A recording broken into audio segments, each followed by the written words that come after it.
Olá, eu sou o Padre Beto e começa agora mais um Humanidade Livre, um programa que tem o apoio cultural da Alimentos Mezzani. Mezzani você conhece, é tradição, é qualidade, então confira os produtos da Mezzani no seu site www.mezzani.com.br. E Humanidade Livre é um programa de reflexão que procura sim lançar pistas para que a gente possa orientar um pouco melhor a nossa vida, a nossa existência.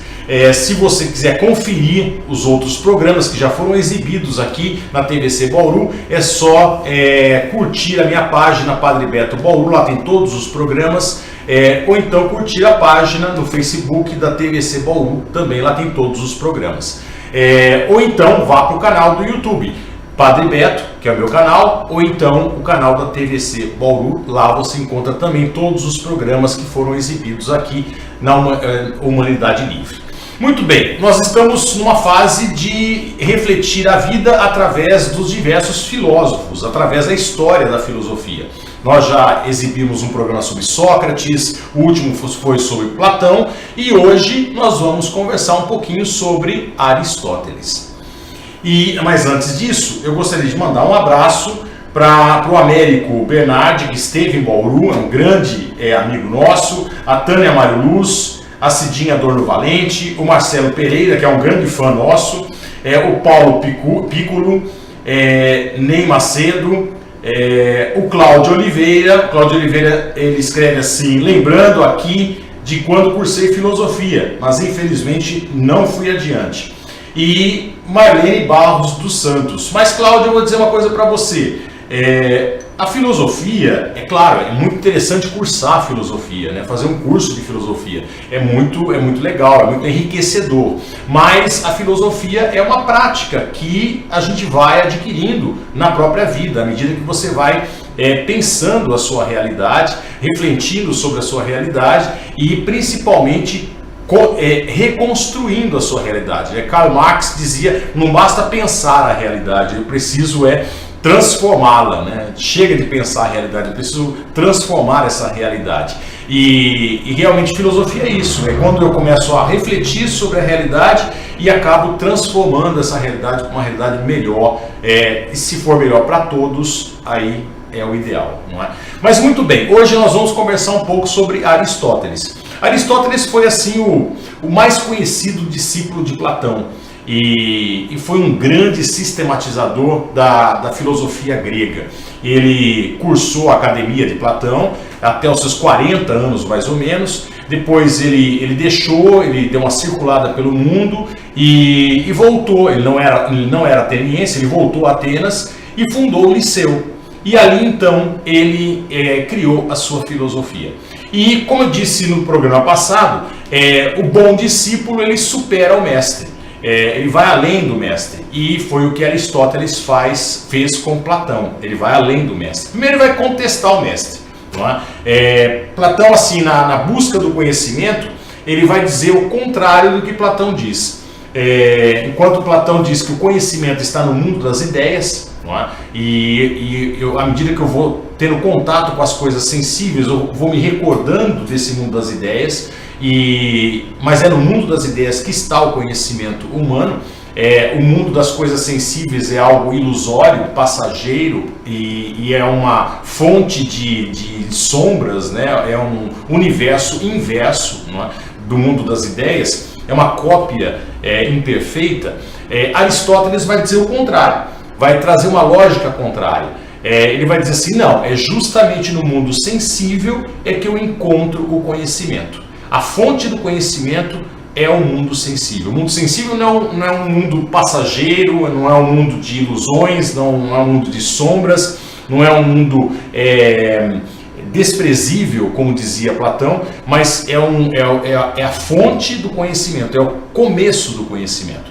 É através das sensações que eu tenho à minha volta que eu sou capaz de conhecer o meu mundo. Então, se eu tenho uma panela no fogão, lá é uma panela quente, se eu encosto a mão, eu tenho a sensação do calor, é aqui que vai começar o meu conhecimento sobre essa realidade.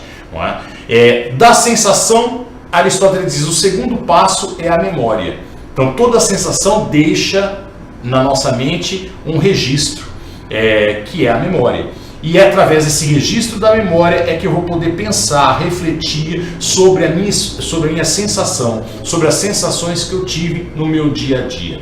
E aí surge a experiência. A experiência é o acúmulo de sensações e registros dessas sensações na nossa memória, que vai fazendo com que a gente possa comparar essas sensações, possa linká-las com outras realidades, e aí pode surgir a arte.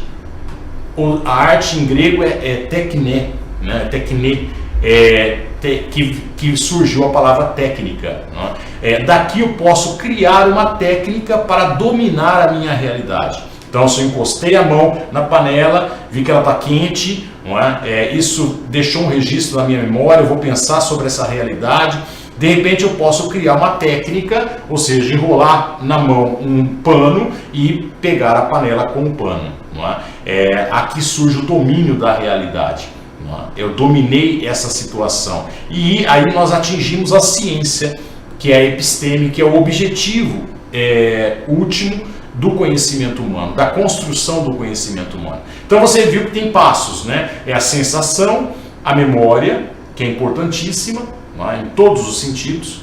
Quem não tem memória não tem história. A memória é fundamental, nós não podemos perder a memória histórica, principalmente, não é? Porque como povo, por exemplo, que aí nós podemos cometer graves erros, porque nós não lembramos dos erros passados, não é? Mas a sensação, a memória, a experiência, que é o acúmulo de sensações e registros da nossa memória, a arte, que é a técnica, através da qual eu domino a minha realidade, e, por fim, a ciência, que é o resultado de tudo isso, o conhecimento que eu tenho.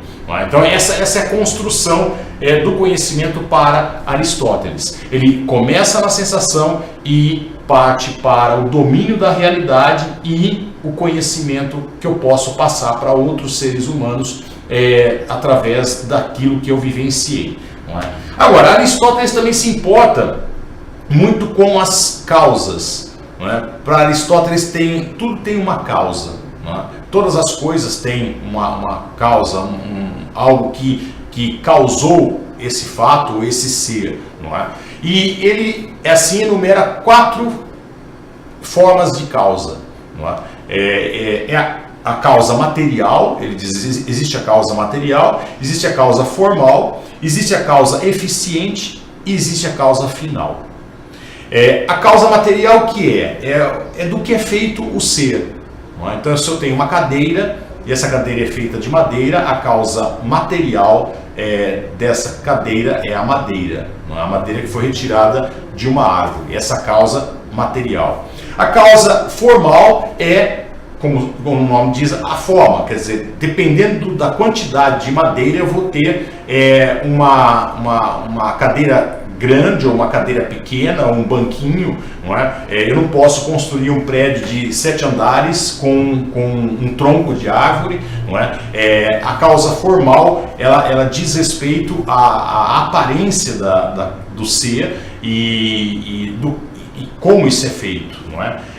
A causa eficiente ou a causa motora diz respeito a quem fez, quem causou isso. Não é? Quem foi o causador desse ser, ou seja, quem fez essa cadeira, não é? Quem manipulou a madeira para a construção da cadeira. E por fim, é o mais importante para Aristóteles, que é a causa final. Para Aristóteles, todo ser tem uma finalidade, todo ser tem um fim, um telos, não é? Uma finalidade a ser alcançada.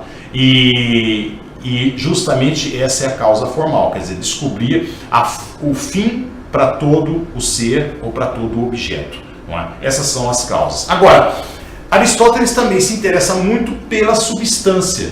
Ele fala muito sobre todo ser tem uma substância, tem uma essência. Não é? E analisando a substância, ele vai entender que essa substância é formada de matéria e formada de forma.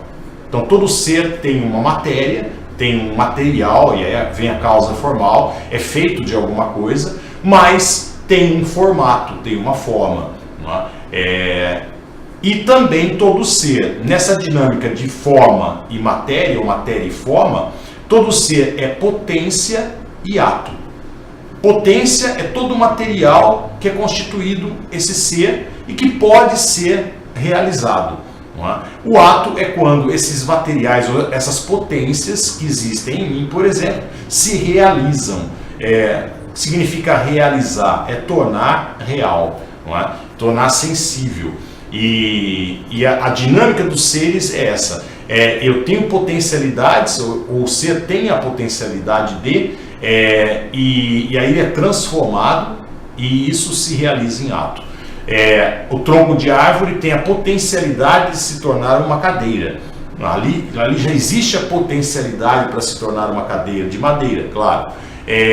Quando se torna uma cadeira, então é realizado esse ato que antes era somente potência. Não é? E quantas potencialidades nós não temos, né? E nós deixamos de realizar e tornar isso ato. Não é? É um desperdício muito grande. E quantos seres humanos não vivem no nosso país que tem grandes potencialidades, mas pelo sistema econômico que nós vivemos, o sistema capitalista, muitos deixam de ter essa realização das potências em ato. Não é? Quantos músicos, quantos artistas, quantos gênios nós não poderíamos ter nesse nosso Brasil, porque nós temos uma desigualdade social muito grande. E aí Aristóteles diz assim, nessa dinâmica de potência e ato, ou seja, a potência se tornar ato, nós temos dois movimentos. Um movimento que ele chama de kinesis, que é um movimento periférico. É quando acontece um movimento que vai modificar talvez a cor, mas vai modificar talvez a quantidade, vai modificar talvez, enfim, as coisas periféricas do ser, mas não mexe com a sua substância. A sua substância não é alterada. E há um outro movimento que é um movimento muito mais profundo, que é um movimento que modifica a substância do ser. E esse movimento, então, faz com que surja um novo ser nesse universo. Então, há movimentos que são periféricos, não é? Que não nos atingem tanto, e há movimentos que nos atingem com tal profundidade que modificam a nossa essência, o nosso ser. Aristóteles vai pensar também, quer dizer, ele vai pensar sobre diversos aspectos, diversas coisas sobre o ser, não é? Mas ele vai tocar num ponto primordial, que para nós é importante, que é a política. Mas a gente vai ver isso no próximo bloco. Daqui a pouco a gente volta.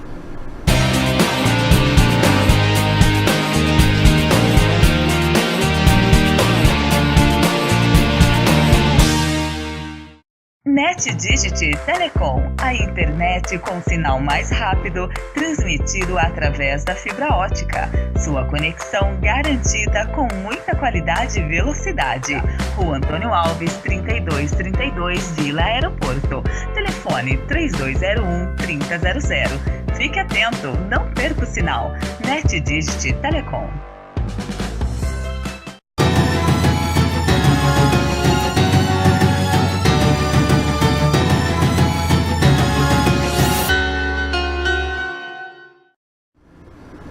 Olá, eu sou o Padre Beto e você está assistindo Humanidade Livre, um programa de reflexão que tem o apoio cultural da Alimentos Mesani. Mesani você conhece, é tradição, é qualidade. Confira aí os produtos da Mesani no seu site www.mesani.com.br. E se você quiser conferir os outros programas Humanidade Livre, é só você entrar no Facebook, na minha página, Padre Beto Bauru, curtir lá a página, lá você encontra todos os programas e também no canal TVC Bauru, no canal, na página do Facebook TVC Bauru e também nos canais do YouTube, Padre Beto e TVC Bauru. Tá? Hoje nós estamos refletindo sobre Aristóteles. Eu quero mandar um abraço para Maraia Cleo Sampaio, e para o Alessandro De Luca. Um grande abraço para vocês dois. Tá? Hoje nós estamos falando sobre Aristóteles, porque nós estamos passando assim pela história da filosofia, buscando certas pistas, né, para que a gente possa refletir sobre o nosso cotidiano. E E Aristóteles, entre outras questões, ele trata da política. Não é? Antes disso, eu queria mencionar um livro de Aristóteles que é muito importante, tá? É cobrado muito em vestibular, é cobrado em concursos e é muito interessante para se ler. Não é difícil de se ler, tá? É fácil, não é complicado, não é? É minucioso, porque Aristóteles é minucioso, que é Ética a Nicômaco. E nesse livro Ética a Nicômaco, Aristóteles se pergunta qual é a grande virtude do ser humano. Qual seria a virtude das virtudes, né? O que seria a virtude realmente para o ser humano? E aí, depois de várias reflexões, Aristóteles chega à conclusão que a virtude primordial do ser humano é o caminho do meio. Ou seja, as extremidades não levam o ser humano a um caminho bom de se viver, mas é o caminho do meio, ou seja, a justa medida. A justa medida é que faz com que eu tenha um equilíbrio na vida e eu possa percorrer uma vida feliz. Então, essa seria a grande virtude, eu encontrar o caminho do meio para eu trilhar a minha existência. Então, se eu me alimento demais, eu posso ficar doente. Se eu me alimento de menos, eu também posso ficar doente. Então, o equilíbrio alimentar é esse meio termo, esse juízo, não é? Essa medida perfeita, o juízo de medida que eu tenho que ter para que eu possa ter uma vida saudável, não é? E assim com todas as coisas. A virtude então, do ser humano para Aristóteles é o caminho do meio, mais ou menos parecido com o que diz Buda, né? Buda também ele prega o caminho do meio, não é? E Aristóteles vai dizer, essa é a grande virtude do ser humano. Agora, esse ser humano que busca esse equilíbrio na sua vida, ele é essencialmente um ser político. Aristóteles vai nos definir como seres políticos. Antropos somos nós, seres humanos. Esse antropos ele é racional e, como ser racional, ele vive, o seu ambiente, o seu habitat natural é a polis, é a cidade. No caso, para Aristóteles, a cidade-estado. Aqui é o ambiente natural desse zoom politicum, ou seja, desse ser político que é o ser humano. Não é? Ele chega a dizer, quem consegue viver fora da polis, fora da sociedade, ou é um deus, ou é uma fera, né? Ou é um animal. Um ser humano, ele só consegue viver realmente na vida em sociedade. Agora, essa sociedade, ela tem que ser uma sociedade que busca o bem comum. Não é?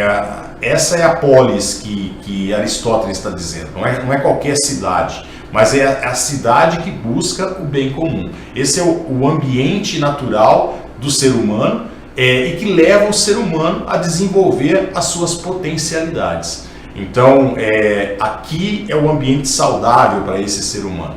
É uma polis que tem leis que são justas e que levam o ser humano, elas buscam o bem comum e que, portanto, buscando o bem comum, faz com que o ser humano se desenvolva como pessoa.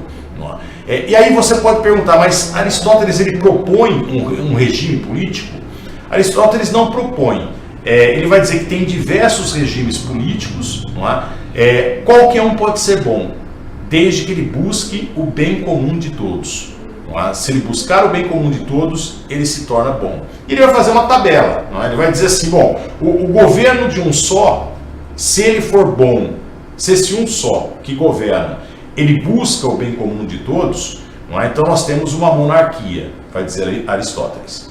Se esse um que governa, ele busca o seu próprio interesse, não é? Em detrimento dos interesses da comunidade, então nós temos uma tirania.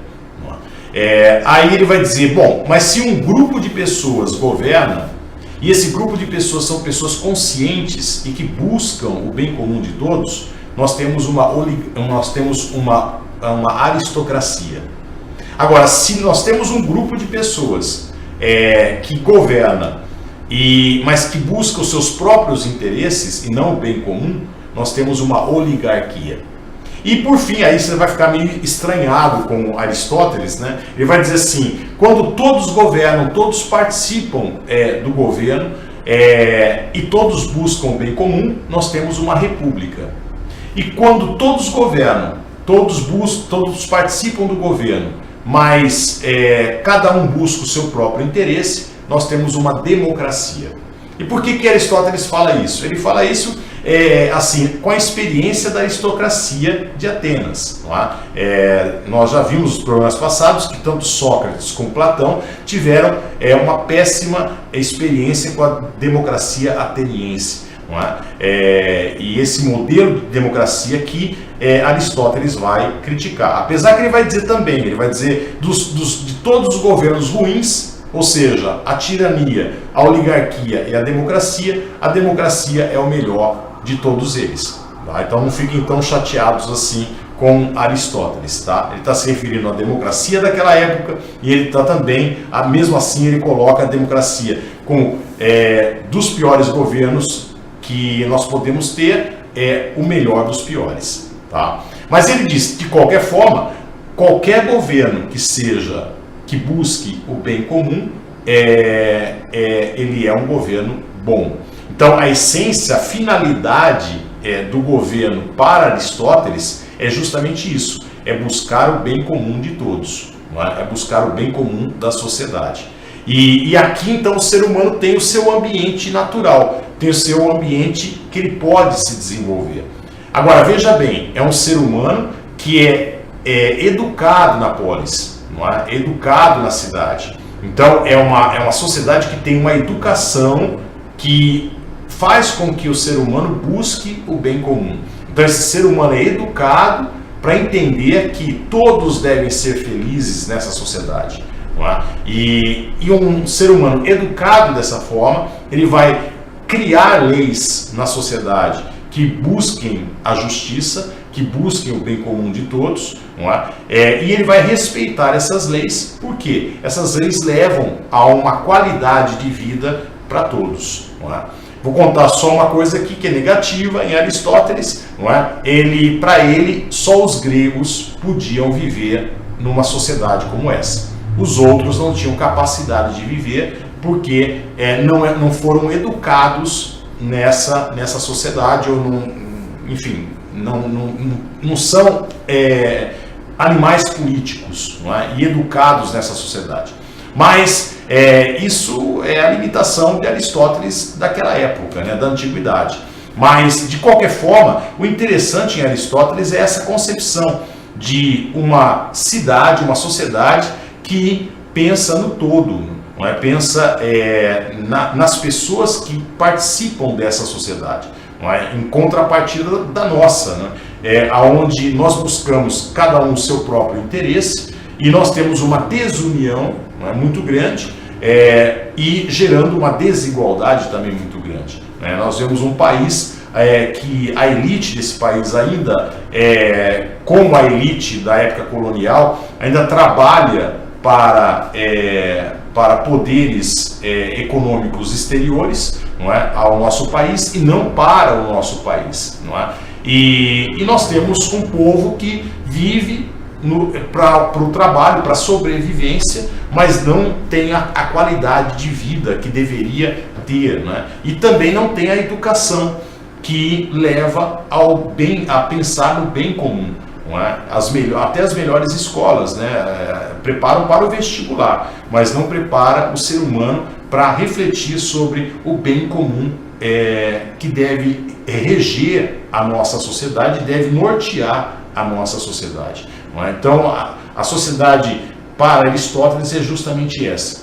Então, tirando aí de Aristóteles algumas coisas, né, que a gente possa realizar as nossas potências, né, que a gente possa, à medida do possível, transformar o que há de potência em nós em ato, né, realizarmos aquilo que nós temos como pessoas humanas e propiciar às outras pessoas também que elas possam também realizar as suas potências em ato, tornar isso realidade, para que as pessoas sejam felizes, não é? E que a gente possa pensar pelo menos e ajudar a transformar essa sociedade numa sociedade mais humana, mais justa, né? Mais fraterna, onde as pessoas possam ter uma igualdade maior, não é? Pelo menos, e as pessoas possam ter um sistema educacional que leve os jovens, adolescentes, crianças a começarem a sonhar com um mundo melhor, um mundo mais humano,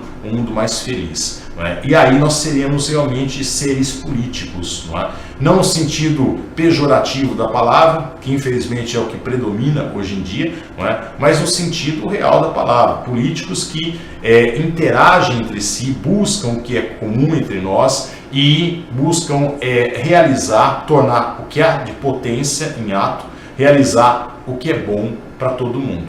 Não é? Esse seria o ideal para a nossa sociedade. Não é?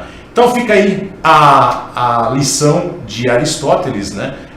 Nós vimos que Sócrates ele começa a filosofia trazendo, não que não existisse filosofia antes de Sócrates, né? Existia filósofos que pensavam, os pré-socráticos pensavam a realidade do cosmos, não é? Eles criaram uma cosmologia, né? Como é que funcionava o universo, e assim, era esse o interesse deles de pensar. Não é? Sócrates, o que ele faz? Ele traz a filosofia para o mundo da sociedade, para o comportamento humano.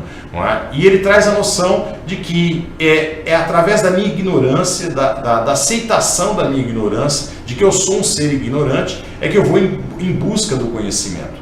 Eu vou me conhecer, né? Conheça-te a ti mesmo.